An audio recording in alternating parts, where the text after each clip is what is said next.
대체할 수 없는 정통 경제방송 박근영의 데일리 힌트 시간입니다. 반갑습니다. 오늘은 2월 25일 화요일 방송입니다. 어제 이재명 대표님 특별 방송 때문에 아마 제 데일리 힌트 시간이 아주 단축 방송이 됐습니다. 좀 아쉬운 부분이 있으셨을 것 같은데 오늘은 정규 방송으로 진행되니까 많이 봐주시면 좋을 것 같고요. 글쎄요, 어제 짧게 진행되면서 어제 말씀드렸지만은 시장은 어제 몇 가지 포인트만 짚어드리면 됐었을 걸로 기억을 합니다. 그래서 어제도 역시 해운이라든지 일부 이제 몇 가지 포인트가 있었고 마이크로소프트 이슈 이런 것들도 역시 어제와 더불어서 오늘도 그 이슈가 시장을 조금 영향을 미쳤다 볼 수는 있는데 그에 대한 해석이라든지 어떻게 대응하면 좋을지 제 생각을 조금 더 여러 가지 데이터를 가지고 좀 더 말씀을 드릴 텐데요. 오늘도 그 분위기가 좀 이어졌던 것 같아요. 미국 시장이 역시 마이크로소프트 이슈 때문에 영향을 받았었고, 그럼에도 불구하고 한국 시장은 제 생각에는 어제 우리가 하루 정도 빨리 이 마이크로소프트 이슈와 관련된 IT 섹터 관련된 부분에 영향을 좀 먼저 하루 받았다. 그런 측면에서 선반영을 하고 미국 시장이 빠지면서 오늘은 그래도 일부 IT 소부장들도 꽤 오늘 플러스 나오는 종목도 꽤 있었거든요. 그래서 그런 것들 중심으로 시장이 좀 너무 이렇게 오늘 같은 경우에는 급하게 빠지거나 많이 빠지거나 그런 것들은 아니었다. 힘을 좀 막판에 내줬다 볼 수 있는 상황이고, 전력기기 쪽도 아침에 많이 빠졌지만 어제 먼저 선반영되고 오늘은 상당히 낙폭을 많이 거의 줄이면서 그래도 상당히 좀 끝 무렵에는 그래도 아래꼬리 꽤 많이 달고 올라오는 모습까지 보이면서 이렇게 해석을 좀 할 수가 있겠습니다. 그래서 어제 조금은 급하게 짧은 시간 동안 조금 언급만 드리고 넘어갔는데 오늘은 어제와 관련된 부분들 좀 연이어서 이슈가 됐던 IT 섹터 관련된 이슈라든지 몇 가지 이야기들 좀 더 깊이 있게 말씀을 드리도록 하겠습니다. 자, 그래서 단 하나님, 예, 오랜만에 인사드립니다. 오셨네요. 네, 라이브 쪽에 들어오셔서 댓글 달아주셔서 감사합니다. 자주 들어오시면 좋을 것 같고요. 어멈님도, 예, 부장님 손을 흔들어 주시고 이렇게 쭉쭉쭉 많이 들어오셨습니다. 자, 그러면 오늘 이야기를 한번 바로 들어가 보도록 하죠. 코스피는 27.6포인트 하락 출발 보였습니다. 장 초반에 반도체와 2차전지 하락 출발했던 가운데 음원 음반, 엔터미디어, 유리기판, 창투사, 조선과 조선기자재, 게임 등 제한적 상승 출발 보였는데 역시 음원 음반, 엔터미디어, 그 다음에 게임 이런 것들 생각하면 중국 관련 소비재 쪽이 기억이 납니다. 그래서 지금 지난번에 한번 뉴스가 나왔지만 5월 정도에 한한령 해제. 근데 이 한한령 해제라는 단어도 조금 웃깁니다. 왜냐하면 중국 정부는 정식으로 한한령이라는 단어를 쓴 적이 없죠. 공식적으로. 그렇기 때문에 여러 가지 규제를 많이 했다고 우리는 느끼고 있지만 그쪽은 공식적인 한한령이라는 게 없다는 입장이죠. 다만 문화 교류가 지금 열리고 있다는 점들이 계속 나오고 있는 상황이고요. 한국에 대해서 문호 개방만 하는 것이 아니라 지금 벌써 미국 아티스트들도 작년 연말부터 해서 이제 중국 쪽의 공연 이슈라든지 이런 것들도 이미 좀 열리기 시작했고, 중국 쪽 내 내수 진작을 위해서라도 해외의 유명한 아티스트들이 중국 현지에서 공연을 하면서 이 관련된 여러 가지 경기, 내수 이런 것들을 좀 더 끌어올리는 효과를 보면서 그런 그 중심으로 한국에 대해서 좀 여러 가지 우호적인 입장을 취하지 않을까 생각이 듭니다. 더군다나 트럼프 대통령 취임 이후에 이 중국이 약간 미국에 대항하기 위한 이런 부분에 대해서 이제 한중일 동맹 이런 것들에 대한 니즈가 좀 있을 수가 있겠죠. 그래서 미국에 대한 여러 가지 관세라든지 무역 장벽 이런 것들에 대한 부분들을 조금 더 다자간 어떤 부분들을 동맹을 맺기 위해서 한국이나 일본에 좀 우호적인 정치적인 제스처를 좀 취할 가능성이 높지 않을까 이런 생각도 해볼 수 있는 국면이긴 합니다. 그래서 오늘도 다시 중국 쪽에 관련된 문호 개방 이런 것들에 대해서 뉴스가 일부 나왔기 때문에 아까 말씀드렸던 중국 소비 관련주, 그래서 말씀드렸던 음원 음반, 엔터미디어, 그 다음에 게임 이런 종목들이 주가들이 긍정적인 흐름을 오늘 나타냈다라고 분석을 할 수도 있겠습니다. 자, 미국 주식시장은 마이크로소프트의 데이터 센터 일부 취소 여파 속에 반도체 업종 위주로 하락으로 일단 출발을 했습니다. 나스닥은 마이너스 1.2% 하락을 했었고요. 마이크로소프트 데이터 센터 임대 계약 취소 소식이 기술주 차익 실현 빌미로 연결됐고 필라델피아 반도체 지수도 마이너스 2.6%로 하락을 했습니다. 근데 마이크로소프트 이야기는 어제 제가 방송 짧은 시간 동안에 이야기를 한번 깊게 드렸기 때문에 한번 기억을 하실 수 있을 것 같은데 그 이야기는 제가 조금 이따가 좀 더 연결해서 말씀을 좀 드려보도록 하고요. 관세 불안도 지속됐습니다. 트럼프가 캐나다와 멕시코 25% 관세 부과를 유예기간 이후에 예정대로 시행할 것이라고 언급했기 때문에 이건 원론적인 이야기입니다. 원래 지난번에 관세 관련된 부분들을 한 30일 정도 유예를 했죠. 그게 이제 기간이 3월 달 초에 들어오는 겁니다. 그래서 그냥 원론적으로 원래 예정됐던 대로 관세 부과 관련해서 이야기를 하겠다라고 언급한 건데, 이번 주 금요일 정도는 뭐 캐나다 쪽하고 뭔가 협상이 될 수도 있다는 이야기가 또 캐나다 쪽에서도 흘러나오고 있기 때문에 관세 관련해서 이번 주 주말이 아마 좀 고비가 넘어갈 수 있는 그런 시기가 아닐까 싶기도 하고요. 그래서 주말 사이에 캐나다 등을 포함한 약간의 협상 여지가 뭐 아직 열려 있다고 보면서 주말 사이에 소식이 들어온다면 또 다음 주 초 관련된 관세 부과도 약간 또 완화될 수 있는 국면으로 가지 않을까. 이건 뭐 캐나다 측에서 이야기가 좀 나온 거기 때문에 이야기가 좀 될 수도 있겠습니다.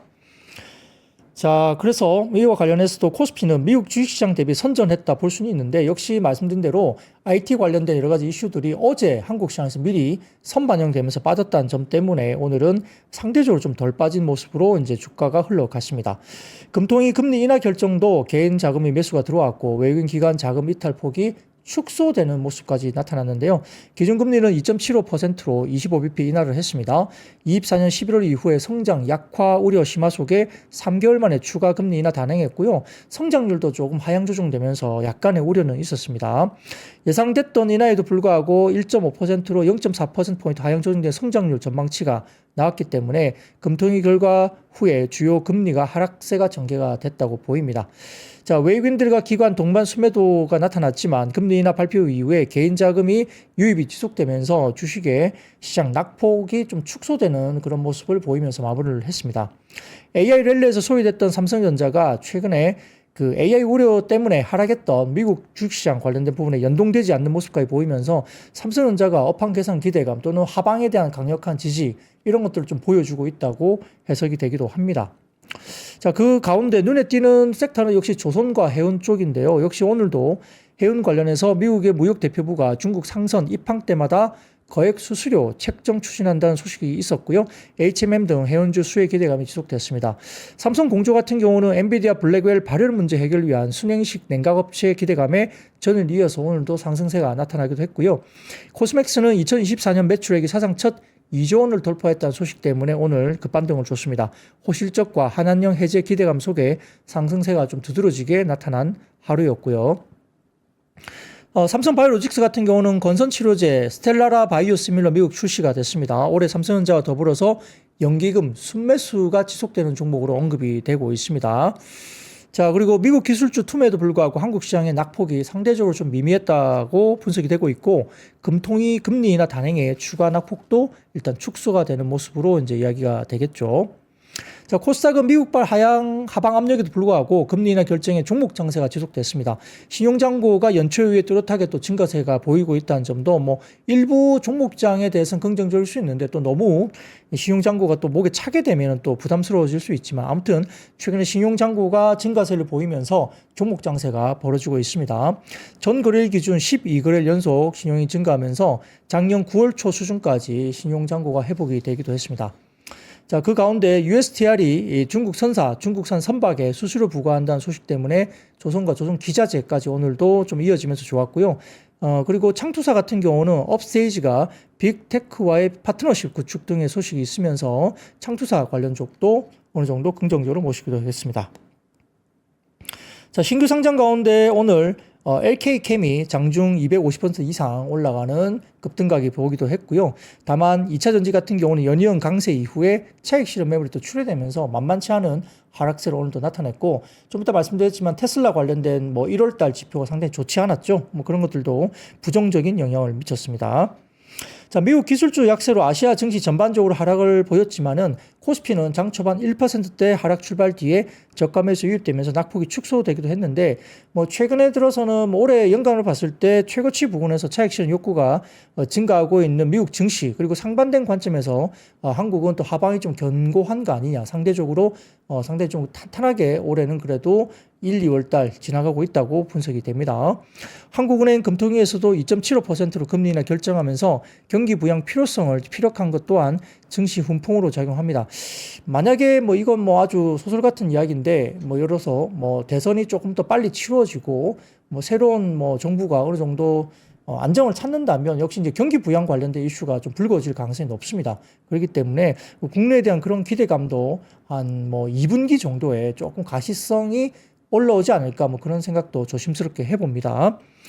자, 금리 인하 결정 이후 환율 소폭 상승했지만은 1430원대에서 안정적으로 더 치솟지는 않고 있습니다. 자, 그리고 2차 전지 업종이 약세였습니다. 경쟁 심화와 단기적인 불확실성으로 인한 리비안, 뉴시드 등의 미국 전기차 기업의 투자 의견 하향 조정 소식에 주가 하락이 나타났고, 국내 2차 전지 업종이 차익 실현 매물 출회로 LNF나 에코프로 머티, LG 엔솔 이런 종목들도 하락을 했고요. 반도체 업종도 약세를 보이긴 했지만 뭐 종목별로 본다면 코스닥 시장에 오후 들면서 일부 올라오는 종목도 꽤 보였습니다. 어제와 더불어서 마이크로소프트 데이터 센터 계약 취소 이후에 미국 반도체 및 기술주 연이어서 하락하면서 투자 심리가 좀 약화됐고요. 동시에 트럼프 대통령이 엔비디아 AI 전용 칩 대중 수출을 또 제한하는 등 다중 반도체 제재를 더욱더 강화할 방침이란 보도가 나오면서 일부 반도체 소부장들이 약세가 보이기는 했습니다. 정유업종도 약세였습니다. 서산 정전 때문에 LG화학도 대산 석유화학 단지 공장 가동이 중지되면서 정상화까지 장기간 시간 소요가 된다는 이야기도 나왔고, 원료와 설비 고장 우려로 인해서 롯데케미칼 등도 일부 하락이 나왔습니다. 자, 조선업, 해운업 같은 경우는 강세가 지속되고 있는데요. 전일 USTR이 중국 선사와 선박 관련된 수수료 부과 방침이 트럼프의 LNG 정책과 맞물려서 국내 해운사, 조선사의 반사익 모멘텀으로 작용할 그런 기대감이 지속되면서 그 가운데 삼성중공업이 오늘 눈에 띄게 상당히 좋았죠. 삼성중공업 상승폭이 가장 크게 나타났고요. 하나오션 등 조선업종 일부 움직임이 있었고, HMM, 페노션 등의 해운업종도 강세를 보이기도 했습니다. 중국의 한한령 해제 관련된 움직임 이후에 주중 한국 대사관이 공식적으로 다음 달 중국 정부의 문화사절단 한국 방문이 있을 것이라고 밝히면서 다시 한번 콘텐츠의 중앙이라든지 디어유 등의 미디어 업종, 그리고 하이브나 JYP 엔터, SM 등의 기획사, 그리고 아모레 퍼시피카, 토니모리, 그 다음에 오늘 코스맥스, 한국 콜마 이런 종목들까지도 상승을 보이기도 했습니다. 특히 코스맥스 같은 경우는 24년 매출액 2조 원 돌파, 최초로 2조 원 돌파하면서 아주 강하게 주가가 치솟기도 했습니다. 자, 업종 상승 탑3 섹터는 전기가스와 오락문화, 증권 정도이고요. 업종 하락 버텀 3는 금속과 화학, 전기전자 정도로 집계를 할 수가 있겠습니다. 자, 이 정도 정리해드리면 오늘 시장에 대해서 이제 머릿속에 큰 그림은 아마 그려주실 거예요. 장을 오늘 하루 종일 안 보신 분도 이렇게 제가 정리해드리는 거 쭉 들어보시면, 오늘 시장이 이렇게 흘러갔고 어떤 섹터가 어떻게 움직였구나라고 그냥 머릿속에 아마 정리가 되실 걸로 저는 믿습니다. 충분히 그렇게 설명을 드렸을 거라고 저는 판단하고 있고요. 자, 그러면 매크로 한두 개 좀 더 볼까요? 자, 첫 번째 자료 보여주시면 이겁니다. 엄블레라 리서치 쪽에서 올려주신 자료이긴 한데요. 이게 최근에 관련해서 메가캡 기술주, 애플이나 아마존, 구글, 메타, 마이크로소프트, 엔비디아의 기관 투자 보유 비중, 액티브 펀드 보유 비중인데, 여기에다가 S&P 500 내 시가총액 비중을 비교를 해보면, 작년 4분기 시점에 메가캡 테크주 전체가 S&P 500 전체 대비 124 bps 수준으로 언더웨이트 상태입니다. 그러니까 S&P 500 전체 비중에서 이 메가캡 기술주들의 비중이 줄어들고 있다는 거죠. 비중을 좀 확실히 지금 예를 들어서 M7 이런 섹터들 종목들 관련해서 비중을 많이 줄여놨다 보고 있습니다. 이는 이전 분기 96bps, 마이너스 96bps보다 격차가 더 벌어졌고요. 2008년 이래 최대 수준으로 확대되면서 이렇게 언더웨이트 수준이 더 격화되고 있다는 거죠. 그래서 이렇게 기존에 작년에 시장을 주도했던 이런 종목들 중심으로 약간 전체 시장에서 약간 포트의 변화가 좀 일어난 것이 아니냐, 이렇게 생각해 볼 수 있겠습니다. 자, 그리고 그 다음 표를 보여드리면 이겁니다. 언더로 가고 있는 것이 역시 이제 언더 보유가 애플이나 마이크로소프트, 엔비디아, 아마존, 구글 이런 쪽 순서이고요. 그다음에 오버원, 그러니까 이제 좀 더 초과해서 가지고 있는 게 역시 그 가운데 보이는 게 메타가 눈에 띕니다. 메타. 예. 메타가 그래도 시가총액 상위 종목 가운데 눈에 띄게 메타가 플러스 정도로 좀 더 비중이 좀 더 유지가 되고 있거나 조금 더 많이 비중을 차지하고 있고요.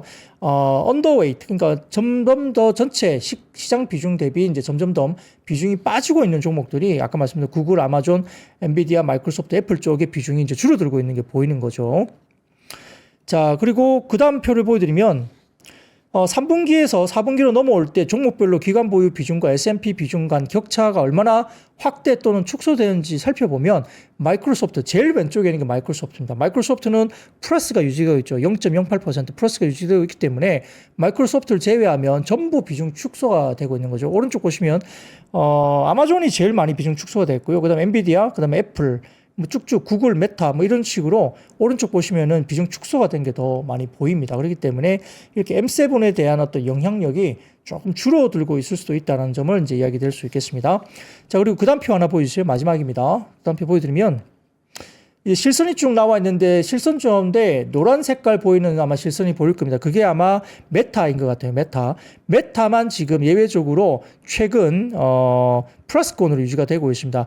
그러니까 결국 아까 말씀드렸던 애플, 마이크로소프트, 아마존, 구글, 메타, 엔비디아 등 메가캡 종목들의 S&P 대비 보유 비중 격차 변동을 2009년부터 2024년까지 시계열로 나열한 자료인데요.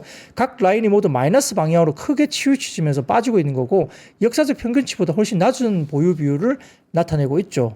근데 메타만 예외적으로 최근 플러스권으로 전환하고 있으면서 메타에 대한 수급이 상대적으로 좀 그래도 긍정적으로 수급이 유지가 되고 있다 정도로 해석할 수 있겠죠. 그래서 이런 것들 관련해서 이제 비중에 대한 부분들이 이제 M7 중심으로 올라가던 시장이 조금 변하고 있지 않을까? 그런 생각을 좀 해볼 수 있는 자료라서 한번 가져와 봤습니다. 자, 이런 것도 중심으로 여러분들 시장을 볼 때 또 어떤 시장에 대한 변화, 변곡점, 어떤 포커스, 그다음에 변화, 비중 변화 이런 것들에 대해서 조금 민감하게 좀 볼 필요가 있습니다. 그래서 이런 것도 중심으로 인해서 이렇게 이 메가 트렌드, 메가 캡 관련된 종목들에 대한 비중이 좀 줄고 있고, 만약 주가가 올라가더라도 조금 이쪽이 또 다시 올라올 수 있지만 약간 좀 더 확산되면서 다른 쪽의 종목들이 좀 올라올 수 있다는 점도 우리가 지금은 좀 살펴봐야 된다 이런 이야기를 들을 수도 있겠습니다. 그래서 그렇게 중심을 보시면 좋을 것 같습니다. 자, 그러면 그 중심으로 해서 매크로 관련된 부분에 대해서 간단하게 말씀을 드렸고요. 참고를 꼭 해보시면 좋을 것 같습니다.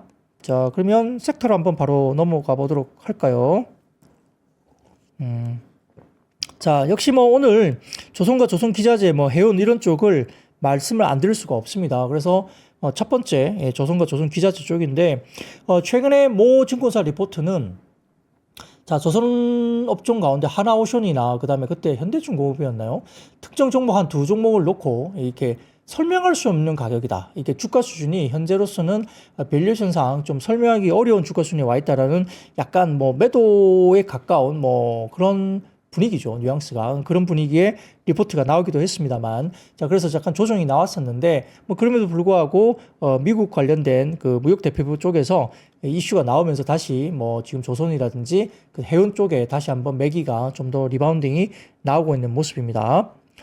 자, 그래서 오늘 안덕근 산업통상자원부 장관이 이번 주 미국 방문을 계획하고 있고 정부가 트럼프 행정부의 관세 조치에 대응해서 알래스카 LNG 프로젝트 참여를 협상 카드로 활용할지 관심이 모아지고 있고 미국 측에서는 한국의 참여를 원한다라고 이야기를 했기 때문에 이게 우리나라가 좀 더 긍정적인 관점에서 협상할 수 있는 그런 쪽의 키워드가 될 수도 있겠습니다.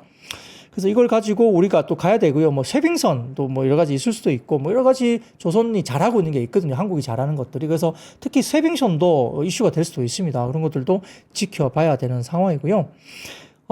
트럼프 대통령의 국정과제인 알래스카 LNG 프로젝트에 한국이 참여한 방안이 이제 긍정적으로 될 수도 있는 거고, 일본 정부에 이어서 필리핀 정부도 적극적으로 알래스카 LNG 프로젝트에 참여 의사를 밝히고 있기 때문에 한국도 사용할 여지가 있는 카드로 주목이 되고 있어서 글쎄요, 조선업종에서는 그렇게 나쁘지 않은 이야기가 될 수 있겠다 생각도 듭니다. 말씀드렸던 미국의 무역대표부도 지난 21일 중국의 해양물류 조선산업 장악력을 고려해서 중국 선사 그리고 중국산 선박 관련 국제 해상 운송 서비스에 수수료를 부과하는 방안을 추진한다고 어제 이야기가 나왔었죠. USTR에서 추진하는 중국 선사 소속 선박이 미국 항구에 입항할 때마다 선박당 최대 100만 달러 약 14억 또는 선박의 용적물에 톤당 최대 1000달러 약 144만 원의 수수료를 부과하는 내용을 담고 있습니다.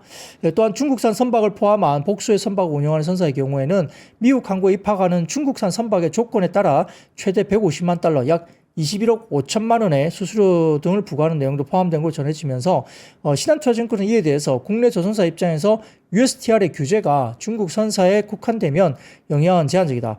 중국 선사로만 제한하면 영향은 제한적일 수 있다. 신한투자증권 좀 보수적으로 본 것 같아요. 중국산 선박 전체에 대해서 적용을 한다면 큰 반사이익을 누릴 수 있다라고 이제 분석을 하기도 했습니다. 그에 따라서 오늘 눈에 띄게 삼성중공업의 상승폭이 꽤 컸고요. 그래도 HD현대중공업, HJ중공업, 하나오션, 동성화이텍, 성광밴드, 태광 등의 조선과 조선기자재, LNG 관련 주가들이 상당히 오장 들면서 힘을 떠냈다라고 볼 수도 있겠습니다. 자, 미국의 중국 선박에 대한 수수료 부과 방안 추진에 대한 반사이감 때문에 결국은 종합물류 해운 쪽도 같이 움직였다라고 볼 수 있겠죠. 자, 그래서 그다음 리포트 하나 발췌해 볼까요? 한번 올려주시면 JP모간입니다. 보고서인데 이게 서화백의 그림놀이라는 플랫폼에 올라온 이게 간단한 이게 사진입니다. 이게 이제 잘라서 이렇게 올려주신 건데요. 여기 보면 JP모간 보고서가 이렇게 나왔습니다. 그래서 아시아 조선업 시장 요약인데 미국의 중국 조선업 관행조사가 글로벌 무역 구조를 변화시킬 가능성에 대해서 언급을 하면서 컨테이너선 발주 정점 조달, 벌크선 및 탱크선은 이제 막 투자 사이클이 시작됐다. 그래서 LNG 운반선 투자 증가 전망, 미국의 에너지 투자 확대가 주요 동력이 될 수 있고 조선 가격 상승 지속이 되고 조선사 용량 부족으로 공급이 제약될 수 있다라고 긍정적인 톤으로 이야기를 했습니다. 그래서 미국의 중국 조선업 제재 가능성에 대해서 이야기를 하고 있고요. 아까 말씀드렸던 중국은 글로벌 조선시장 점유율 70%를 차지하고 있는 상황이고 컨테이너선 건조의 70%도 담당을 합니다. 한국 조선소 수주 비중이 증가될 가능성이 있고요. 25년 초 글로벌 신규 수주의 62%를 차지하고 있기 때문에 이런 것들이 최근에 한국 조선업종들의 주가의 상승을 설명할 수 있다 말씀을 드릴 수 있겠습니다. 글로벌 조선 수주량이 1억 5,400만 CGT 정도 되고요. 선박 노후로 인한 갱신 수요가 또 증가되고 있기 때문에 컨테이너선 발주량 정점 조달과 그리고 벌크선, 탱크선은 성장 초기 단계로 분석이 되면서 LNG 운반선 수요 증가와 친환경 에너지 전환 가속화 이런 것들이 조선업에 긍정적으로 작용할 수 있는 거죠. 거기다가 성과 상승이 지속되고 조선소 용량 제한으로 인해서 신조선 가격 지수가 전년 대비 4% 상승할 수 있다 이렇게 이야기를 했습니다. 그래서 이런 것도 중심으로 인해 가지고 긍정적으로 일단은 조선업종에 대해서 계속 리포트가 일단 JP모건에서도 나왔다 볼 수도 있겠죠. 자, 향후의 전망과 리스크 요인에 대해서는 이렇게 이야기를 합니다. 전반적으로 봤을 때는 그 세계 경제 둔화 시에는 조선업 수요 위축 증가 그리고 선박 발주 감소와 조선업체 실적 악화 가능성도 일단은 경기에 대한 부분들로 같이 한번 고민을 좀 해봐야 된다 이런 이야기는 일단은 더 덧붙였습니다. 그래서 일단은 전체적으로 봤을 때는 조선업에 대한 JP모건의 흐름도 국내 한국의 조선업에 대해서 좀 긍정적으로 이야기를 하고 있는 것 같고요. 자, 그래서 이제 이걸 좀 보면 대신증권에서 해상운송업 대회인데 미국의 중국 조선 해운 규제 관련해서 대신증권의 커멘트가 하나 나와서 이것도 소개를 좀 해드리면 자, 그와 관련해가지고 이야기를 한 부분에 대해서 이번 USTR의 성명은 24년에 발의된 미국을 위한 선박법과는 별개로 실제 이행된다면 글로벌 컨테이너나 벌크 시황 변동에 커다란 변수로 작용할 가능성이 높다라고 일단 언급을 했습니다. 대신증권에서. 근데 컨테이너 부분의 영향은 얼라이언스별로 차별화되고 있는 상황인데 HMM 영향이 크지 않을 것이다라고 언급을 했습니다. 아시아 북미 항로의 컨테이너 얼라이언스별 점유율은 오션이 37%, THE가 27%, 2M이 20%, 기타 15% 수준인데 선사별 25년 2월 투입 선박량을 볼 때 코스코가 1위이고요. 그 다음에 머스크가 2위, 그 다음에 에버그린 3위, 그 다음에 원이 4위, 그 다음에 CMA, CGM 5위를 기록 중에 있다고 봤습니다. HMM은 23,854T를 투입하면서 10위에 차지하고 있는데요. USTR이 발표한 성명이 효력을 발휘한다는 가정하에서 가장 큰 영향은 역시 코스코가 받을 전망으로 봤고 해외 기업입니다.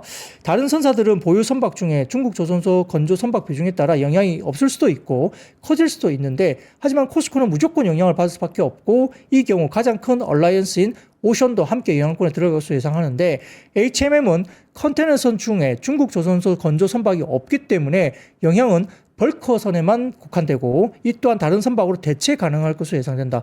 조금 기대감을 낮춰야 됩니까? 이렇게 코멘트가 나온다면 HMM 관련된 기대감은 조금 낮춰야 될지도 모르겠습니다. 탱커와 벌커 영향 선사별로 상이한데 중요한 건 운임에 영향을 줄 것으로 보는 것 같습니다. 그래서 컨테너사에 비해서 중국 조선사에서 지어진 드라이 벌커 그리고 탱커가 훨씬 비중이 높아서 해당 섹터 영향이 클 것으로 예상이 되지만 선사별 보유 선박에 따라 영향적인 차이가 있을 걸 판단하고 중요한 건 입항비가 실제로 부과될 경우에는 컨테너 운임과 벌커 선박 용선료에 영향이 불가피하고 이 경우에 영향이 적은 HMM 같은 선사들은 비용과 운임 경쟁력을 확보 가능할 것으로 본다. 그래서 실제 영업에서 약간 뭐 플러스가 될 수 있다 이런 정도로 이야기를 하고 있는 것 같아요. 자, 그래서 그런 것을 봤을 때는 뭐 너무 급등하게 되면 HMM이 이제 그만큼 큰 수혜를 볼 것인가에 대한 이슈도 좀 불거질 수 있을 것 같습니다. 그래서 뭐 이것도 뭐 대신 코멘트도 한번 눈여겨서 한번 보실 필요가 있을 것 같습니다. 자, 그렇게 보시면 되고요. 자, 두 번째입니다. 반도체와 전선 전력 설비가 하락했는데 특히 이제 반도체 소부장은 일부 종목들이 꽤 치솟는 종목들이 꽤 보이고 있어서 그래도 반등이 꽤 나오고 있습니다만 이 전선과 전력 설비 하락세가 좀 컸기 때문에 뭐 여러 가지 우려가 좀 많으시죠. 또 가지고 계신 고객들도 꽤 있을 것 같고 지금 방송 보시는 분들 가운데서도 전력 설비 우려가 좀 많으실 것 같은데 저는 개인적으로 전력 설비를 굉장히 긍정적으로 봅니다. 오히려 지금 이렇게 빠지는 것들이 오히려 좀 비중 확대의 기회가 아닌가 생각을 하고 있고요.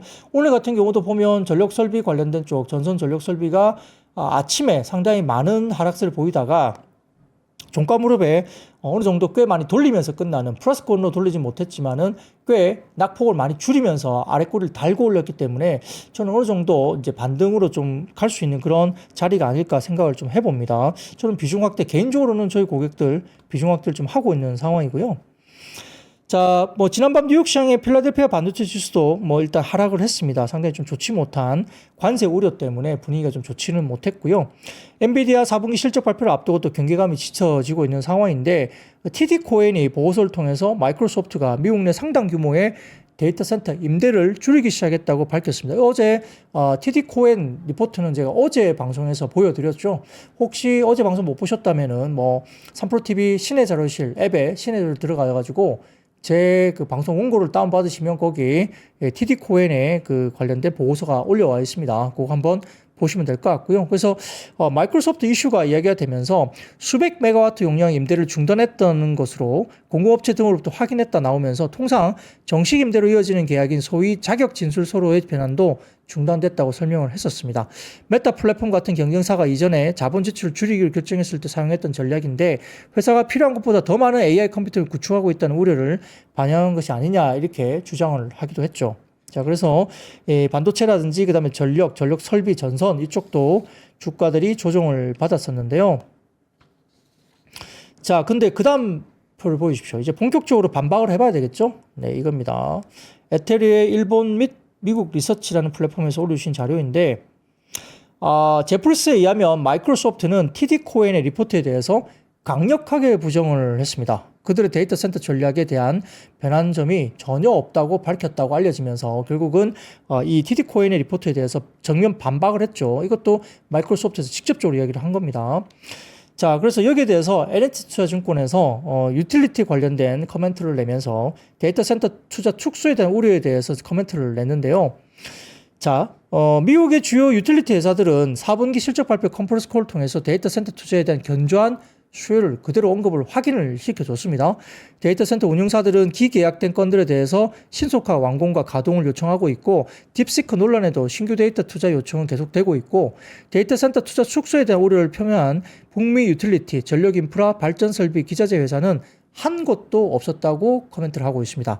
자, 우려와 달리 마이크로소프트의 위스콘신 프로젝트는 또 진행 중에 있다고 이야기를 하면서 위스콘신주, 미시간주 관련된 WEC 에너지는 2월 초 컨퍼런스 콜에서 마이크로소프트의 위스콘신 동남부 지역 데이터 센터 프로젝트가 계속되고 있다고 밝히고 했고요. 총 3단계 약 33억 달러 프로젝트로 2단계가 설계 검토 과정에서 잠시 중단됐지만 재개가 이미 됐고요. 3단계 설계 역시 검토 중이라고 밝혔습니다. 마이크로소프트 프로젝트의 진행에는 문제없는 상황이라고 언급을 하고 있습니다. 자, 그래서 클로벌 리프는 지난 1월 포트 워싱턴 내에 1000에이커 부지에 1기가와트 규모의 데이터 센터 건설 계획을 발표를 했는데 중장기적으로 추가 부지 매입을 통해서 3기가와트까지 늘릴 계획이고 28년부터 29년 사이에 가동이 예상되고 있습니다. 그래서 업종 전반적으로 최근에 주가가 좀 조정을 받으면서 밸류에이션 매력도가 오히려 높아졌다고 언급을 했고요.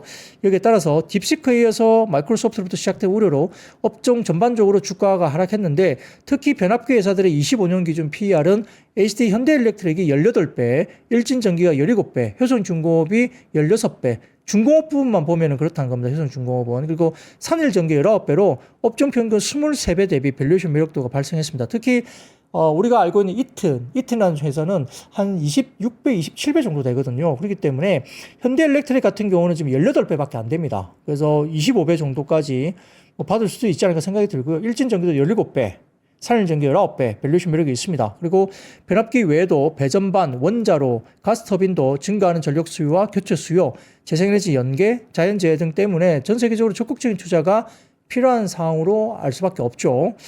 특히 이제 미국의 유틸리티 회사들은 늘어나는 수요를 대응하기 위해서 발전 설비와 송배전 투자가 기존 계획 외로 추가로 또 필요하다고 언급되고 있어서 결국은 이 성장하는 곳이다라고 보는 것 같습니다. 근데 이제 다만 한 가지 조금 이제 걸리는 게 뭐냐면 트럼프가 캐나다에다가 관세 부과를 했어요. 일방적인 관세 부과를. 근데 캐나다가 이렇게 전력 설비망 관련된 소재 부품, 이쪽 관련된 부분에 대해서 좀 중요한 역할을 하는 나라인데 그런 것들이 관세 부과 때문에 소재 부품 쪽에 약간 가격이 올라갈 수 있는 우려가 좀 있는 겁니다. 그러다 보니까 전력 설비 관련된 부분들이 우려가 생길 수 있다. 이런 관세 영향에 대한 부분들이 조금 이야기가 될 수 있는데요. 글쎄요. 근데 수요라든지 그다음에 앞으로의 업황 전개는 상당히 긍정적일 수밖에 없는 환경입니다. 그건 어쩔 수 없는 환경이기 때문에 이게 전력 설비나 전선 쪽이 끝났다고 보기엔 좀 어렵고요. 그러니까 말씀드린 것처럼 지금 올해 PER 밸류가 현대일렉이 18배 수준이면 사도 되는 가격 아닙니까? 이 정도면.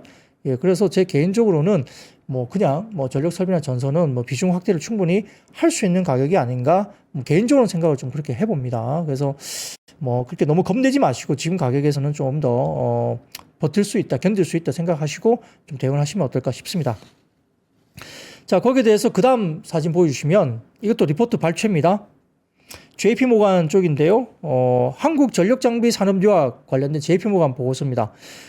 그래서 전반적으로 전력 변압기 가격 인상이 지속되고 있고 납기 기간이 기존에 2년에서 2.5년 정도 됐는데 최근에는 약 3년 이상으로 납기가 더 증가하고 있어서 수요가 폭발하고 있다는 이야기를 그대로 하고 있습니다. 미국의 정책 변화 영향은 아직 가시적인 것은 없고요. 그다음에 핵발전 그리고 가스발전 수요 증가가 되고 있고 유럽 시장 확대 등 이를 보완하고 전망한다고 보입니다. 그리고 반덤핑 관세 리스크는 아주 제한적이고요. 철강 가격 상승은 가격 조정 조항으로 인해서 완화 가능하다 봤습니다. 그래서 주요 기업별 분석을 했는데 JP모건에 따르면 현대일렉트릭 같은 경우는 대형 전력 변압기 수요가 21년 대비 3배 증가했고 신규 주문 납비가 27년부터 28년까지인데 미국 변압기 출하 지연으로 인해서 4분기 실적 일부가 올해 1, 2분기로 이연될 전망인데 그러면 4분기가 약간 아쉬웠던 실적이 이제 1, 2분기 좋아질 수 있는 거죠. 유럽 변압기 가격이 중도 수준까지 상승하면서 유럽 시장 수주가 또 증가되고 있고요. 선별 수주하고 있죠. HD 현대일렉이 아주 높은 가격의 단가에 선별 수주를 하고 있습니다. 더군다나 AI 데이터 센터 전력 장비 수요가 증가하고 있고 27년부터 본격적인 매출 기여가 예상될 수 있다. 볼 수 있죠. 철강 관세와 반덤핑 관세는 기존 주문에 부분적으로 반영이 또 가능하기 때문에 가격도 일부 증가를 하고 있다. 볼 수도 있습니다. 에리스 일렉트릭 같은 경우는 미국에서 신규 대형 변압기 주문의 60% 차지하고 있고 전체 전기 사업의 주문 잔고의 45% 이상을 차지하고 있습니다. 고마진 수요 증가로 인해서 향후 2년간 영업이익률 OPM이 5%포인트 상승할 것으로 봤습니다. 미국 시장에서 사업 확대를 위해서 M&A 검토 중에 있고요. 데이터 센터 자동화 사업 확장 계획을 갖고 있고 미국의 중저업 전력 장비 수요 증가로 자회사 실적 계속도 지속되고 있다 봤습니다. 그리고 효성중공업 같은 경우도 미국과 유럽 변압기 수요 강세 때문에 27년부터 28년 인도 예정 주문도 확보하면서 긍정적으로 봤고요. 미국 내 7, 80% 변압기 판매가 현지 생산, 멤피스 공장에서도 이루어지고 있어서 현지 생산에 대한 강점도 갖고 있죠. 자, 그래서 전력 변압기 가격 인상 지속이 되고 있고 특히 유럽 시장에서 큰 폭으로 상승하고 있고 AI 데이터 센터와 전력망 확장을 위한 신규 수요도 증가하고 있으며 미국 내 생산 확대, M&A 전략을 통한 시장 점유율이 확대되고 있다. 그리고 반덤핑 관세와 철강 가격 상승의 영향은 제한적이고 가격 조정 조항을 통해서 상세 가능하다라고 봤습니다. 그래서 중장기 변압기 전력 장비 시장의 전망은 상당히 긍정적이다 이렇게 봤고요. 특히 현대일렉트릭 그리고 LS 일렉트릭과 관련된 미국과 유럽 시장 확대 전략에 주목을 해야 된다라고 언급을 했습니다. 그래서 이런 것들도 전력 장비, 뭐 전선 변압기 이쪽에 관련된 부분에 대해서 역시 JP 모간도 상당히 긍정적 리포트를 또 냈고 한국 업체에 대해서 이제 딱 집어서 이런 종목들에 대해서 설명을 다 했기 때문에 뭐 저는 뭐 비중 확대가 충분히 가능한 가격대이지 않을까. 보통 HC 현대일렉트릭 같은 거 보면 최근에 뭐 목표 주가 상향되면서 뭐 40만 원대 후반에서 한 50만 원대 정도 목표 주가 나와 있죠. 그래서 30만 원대 후반이면 뭐 충분히 사볼 만한 가격이 아닐까 생각도 듭니다. 그래서 그렇게 너무 겁먹지 마시고 업황이 꺾이지 않았다는 점을 보시고 좀 더 대응을 해보시면 좋을 것 같습니다. 자, 그러면 물 한 잔 먹고, 자, 그리고 그 다음 거 이야기 드릴게요. 어차피 지금 변압기하고 전선만 말씀드린 게 아니고 뭐 반도체나 IT 쪽을 말씀드리기 때문에 하나만 더 소개하겠습니다. 자, 다음 사진 하나 보여주시면 이 고밍치 이야기죠. 고밍치. 예, 고밍치가 애플에 대해서 이야기를 했습니다. 뭐 애플이 이제 발표를 한 건데요. 역시 애플이 향후 4년 동안 미국에 약 5천억 달러, 670조 원 이상을 투자할 계획이 다 나왔습니다. 그래서 AI 및 실리콘 반도체 기술을 강화하고 미국 내 제조업과 연구개발의 역량을 확대하는 한편 인재 양성에도 나설 것이다 이야기를 했죠. 그래서 이거는 트럼프의 관세에 관련된 이슈에 대해서 애플이 이렇게 이제 대응을 하는 거예요. 애플도 이제 트럼프 관세 정책에 대응을 하는 것으로 나서는 건데 결국은 텍사스 휴스턴에 신규 서버 생산 시설을 구축합니다. 26년 가동 예정이고요. 데이터 센터를 확장하면서 노스캐롤라이나, 아이오와, 오리건, 애리조나, 네바다 쪽으로 확장을 하게 됩니다. 그리고 미국 첨단 제조 펀드 규모를 50억 달러에서 100억 달러로 2배 투자 확대하고요. TSMC의 반도체 공장에 수십억 달러 투자하면서 애플 실리콘칩 미국 생산을 강화합니다. 애플 반도체 서플라이 체인과 협력을 확대하는데 여기는 뭐 브로드컴이라든지 텍사스 인스트루먼트, 그 다음에 스카이웍스나 뭐 이런 종목들이 있는 거죠. 그리고 미국 내 R&D 투자와 인력 채용을 확대한다 이런 이야기가 나왔기 때문에 그리고 미국 경제에 기여하면서 세금 납부를 하겠다 이렇게 나오는데 미국에서 직접 고용과 공급망을 통해서 약 290만 개 이상의 일자리를 지원하고 미국 최근 5년간 미국에서 750억 달러 약 100조 원 이상의 세금을 납부하고 24년 한 해에 190억 달러 약 25조 원 정도 세금 납부를 하면서 결국은 애플의 이 발표는 미국 도널드 트럼프 대통령 행정부의 미국과 중국산 수입품에 대한 관세 부과에 대한 대응하는 차원에서 나온 것으로 풀이가 되고 있고요. 결국은 트럼프 1기 때에도 중국산 제품에 대한 관세가 부과됐지만 팀 쿡 CEO가 트럼프 대통령 설득해서 관세 면제를 얻어낸 바가 있습니다. 그래서 팀 쿡 CEO가 성명에서 미국 제조에 대한 지원을 확대되면서 기쁘다고 하면서 결국은 기업들과 협력할 것을 언급하면서 이렇게 중국 제조에 대한 어떤 그런 관세 부과를 막기 위한 대규모 투자가 들어간다 이렇게 볼 수도 있겠죠. 자, 그런 것들이 지금 어쨌든 애플 관련해서 이슈가 있었다고 볼 수 있습니다. 그래서 어쨌든 투자는 들어간다. 대규모 투자 들어가고 미국 현지도 그렇고 계속적으로 AI 데이터 센터나 여러 가지 IT 쪽에 투자가 이제 본격적으로 더 투입이 된다고 본다면 IT 분위기가 그렇게 아주 나쁘지는 않습니다. 예, 그렇기 때문에 IT를 너무 부정적으로 보지 말자라고 말씀을 좀 드리겠고요. 자, 어머님께서 너무 놀라신 것 같아요. 와, 부장님 내용이 진짜 방대합니다. 주시는데, 뭐, 여러분들한테 도움이 될 수 있는 뭐 자료라면, 사실 뭐, 2시간도 할 수 있어요. 네, 준비하고, 양이 많은데, 1시간 내에 해야 되기 때문에 이제 제가 자료를 계속 이렇게 더 이렇게 추리다 보니까 이렇게 나오는데, 2시간, 3시간도 할 수 있는 내용들이 진짜 많습니다. 도움 되시면 참 좋겠습니다. 그러면 세 번째 섹터로 바로 넘어가죠. 2차 전지가 오늘 좀 빠졌습니다. 지난밤 미국 증시에서 테슬라가 2.15, 리비안이 7.79, 루시드 그룹이 9.15% 급락을 했고요. 특히 뱅크 오브 아메리카는 경쟁 심화와 단기적인 전기차 불확실성 이유로 리비안의 목표 주가를 하향 조정했고, 레드번, 애틀란틱 같은 경우에는 루시드에 대해서 마진율과 제조 역량 한계를 지적하면서 투자 의견을 매도로 하향 조정했습니다. 근데 뭐 테슬라 분위기는 상당히 좋습니다. 아직까지는. 왜냐하면 FSD라든지 뭐 로봇, 뭐 여러 가지 뭐 우주항공 등과 관련된 여러 이슈들이 있기 때문에 자율주행, 로보택시 등이 있어서 사실은 테슬라 분위기는 나쁘지 않고요. 다만 이제 아까 말씀드렸던 루시드나 뭐 리비안 이런 쪽이 좀 좋지는 않죠. 그래서 테슬라가 조금 뭐 조정이 나온다 하더라도 시장의 목표 주가나 여러 가지 뭐 나오는 리포트들의 내용들은 상당히 테슬라는 긍정적인 리포트가 많이 나오고 있다는 점은 약간 차별적으로 보셔야 될 것 같습니다. 뭐 1등 업체와 그 아닌 업체로 나뉘는 거거든요. 그러니까 테슬라와 그 이외의 업체로 나뉘기 때문에 똑같이 뭐 테슬라까지 좋지 않다라고 이제 시장은 보고 있지는 않은 것 같아요. 자, 근데 이제 테슬라 등 전기차 관련주들이 업계의 경쟁 심화 불안 등 때문에 약세를 보이면서 2차 전지주에 차익 실현 매물도 출회되고 있는 것으로 분석이 되고 있는데 오늘도 조금 모습은 굉장히 안 좋았습니다. 자, 근데 테슬라 관련해하고 이슈가 하나 있었죠. 자, 그 다음 표 하나 보여드리면 이겁니다. 자, 테슬라 유럽 1월 판매량이 전년비 마이너스 45% 급감했습니다. 최근에 테슬라 판매량이 좀 그렇게 눈에 띄게 아주 좋다라고 보기 조금 어려운 지표가 또 나왔다고 볼 수 있는데, 전반적으로 1월에 테슬라 유럽 판매량이 9,945대로 전년 동기 대비 마이너스 45%나 급감을 했습니다. 전체 전기차 시장은 37% 성장을 했고요. 독일과 영국에서 판매 증가가 두드러졌는데 테슬라가 유독 유럽에서 상당히 고전을 하고 있는 거죠. 모델 Y SUV 생산 라인 변경이랑 공급 부족이 판매 감소의 주요 원인으로 지목이 되기도 하는데, 테슬라가 영국에서 처음으로 중국 BYD보다 적은 차량을 등록했고요.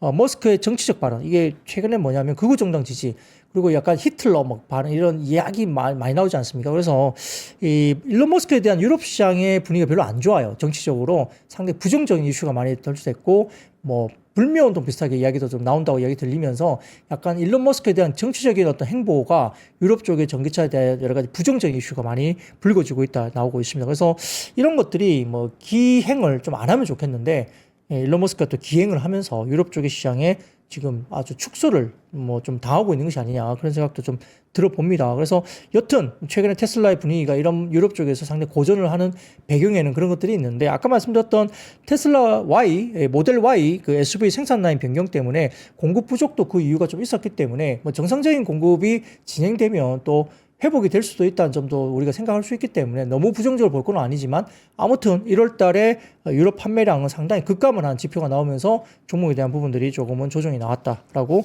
분석을 할 수 있겠습니다. 자, 그리고 그 다음입니다. 한한령 해제 기대감 속에 중국 소비 관련주가 일단 상승을 했는데요. 주중 한국 대사관 관계자가 전일 정례 브리핑을 통해서 다음 달 중국 정부 산하의 에이펙 문화교류 관련된 조직이 한국에 문화사절단을 보낸다는 확인했다, 이렇게 나오면서 지난번에 한번 나왔던 거죠. 그래서 뭐 영화, 게임, 드라마, 케이팝 공연 이런 것들에 대한 기본적인 한국 콘텐츠의 중국 내 유통 가능성에 대해서 이야기가 됩니다. 그래서 오늘 일부 화장품, 뭐 코스맥스는 실적이 좋아서 그렇긴 하지만 화장품 관련주라든지 그다음 패션 의류, 윙스풋, 영원무역, 블랙야크 INC, 메타랩스 등의 패션 의류, 카지노 면세점, 그다음에 쌈지엔터, 스튜디오 미르, 캐리소프트, 컨텐츠 중앙, CJ ENM, Y랩 등의 영상 콘텐츠 관련된 영화, 웹툰 테마, 그리고 JYP 엔터, YG 엔터, 하이브 SM, NHN 복스, YG 플러스, 지니 뮤직 등의 음원 음반, 그리고 일부 이제 모바일 게임주 이런 쪽도 움직였습니다. 자, 연예가 중계 한번 해보겠습니다. 그 다음 표 하나 보여주세요. 제로베이스 원, 제로베이스 원 자료이죠. 자, 초동 판매입니다. 지금 어제 발표했던 제로베이스 원 관련된 미니 5집 블루 파라다이스 1일차에서 101만 3,921장 정도 나왔습니다. 전작 미니 4집 초동 최종 판매량이 112만 400장 대비해서 상당히 높은 판매량이 나오지 않을까, 제로베이스 원 상당히 기대가 됩니다. 그래서 이런 것들도 뭐 기획사 쪽에 좋은 이야기가 될 수 있는 상황이죠. 5연속 밀리언셀러 등극을 하고 있습니다. 자, 그 다음 표 보여드리겠습니다. 그 다음 표 보여드리면 제로베이스 원 관련해서 지금 이제 판매량이 나오는데, 밑에 막대 그래프 보시면 각각의 인블룸, 크러쉬, 필드 팝, 굿소 배드, 블루, 파라다이스 관련된 판매량이 지금 집계가 되어 있고요. 데일리 그래프가 나오면 쭉쭉 올라가는 것들 눈에 보이시죠? 그래서 이렇게 제로베이스는 상당히 좋은 판매량이 나타나고 있다 보시면 될 것 같고요. 자, 그 다음 상큼하게 넘어가겠습니다. 다음 사진 보여주시면 하츠 투 하츠 데뷔 싱글입니다. 더 체이스라는 싱글 앨범인데요. 1일차 23만 1648장 팔았습니다. 8인조 걸그룹으로 알려져 있고요. 소속사 SM입니다. 아주 오랜만에 SM에서 걸그룹을 내고 있고, 역대 걸그룹 데뷔 초동 순위를 쳐다보면 아일리시 24년 3월에 38만 장 1위, 뉴진스가 2위 22년 8월에 31만 1200장, 그리고 3위가 르세라핌 22년 5월에 30만 7400장, 4위가 그죠? 이즈나 뭐 24년 11월에 25만 장, 그리고 5위가 하츠가 있습니다. 23만 1648장 집계 중이죠. 아직까지는 집계 중이라 아마 순위가 올라갈 가능성이 높습니다. 참고로 이제 베이비몬스터가 피지컬 데뷔 일반 초동은 40만 1200장 정도이지만 디지털 데뷔 싱글, 선공개 싱글 이후에 발매했기 때문에 제외된다고 알려져 있죠. 이거는 뭐 한터 차트나 이런 쪽에서 나온 건데, 아무튼 뭐 SM 등을 포함한 쪽에서 최근에 신인 그룹들의 어떤 초동 판매가 상당히 긍정적이다는 점도 이렇게 관련된 부분들 기획사들에 대한 실적에 대한 기대감을 높이고 있다 볼 수도 있겠습니다. 자, 그런 것도 보시고요. 그 다음에 시간이 다 됐기 때문에 한국과 베트남 산업장 간 원전 협력 협의 소식 등의 관련주, 원전 관련주가 좀 움직였고요. 그다음에 한국은행이 기준금리 인하 결정 등 때문에 은행과 손보, 금리가 인하되면 은행이나 손보가 여러 가지 수익 부분에서 약간 부정적일 수 있기 때문에 은행과 손해보험 금리 인하 영향으로 좀 빠졌고요. 그다음에 양자 혁신 기술 개발과 관련된 신설 소식 등의 일부 양자 암호, 양자 컴퓨팅 관련 테마주가 주가들이 움직였다는 점까지 알려드렸습니다. 자, 재밌게 오늘 하루 1시간 정도 가까이 방송 드렸습니다. 내일도 즐거운 방송으로 좋은 내용으로 찾아뵙겠습니다. I see you.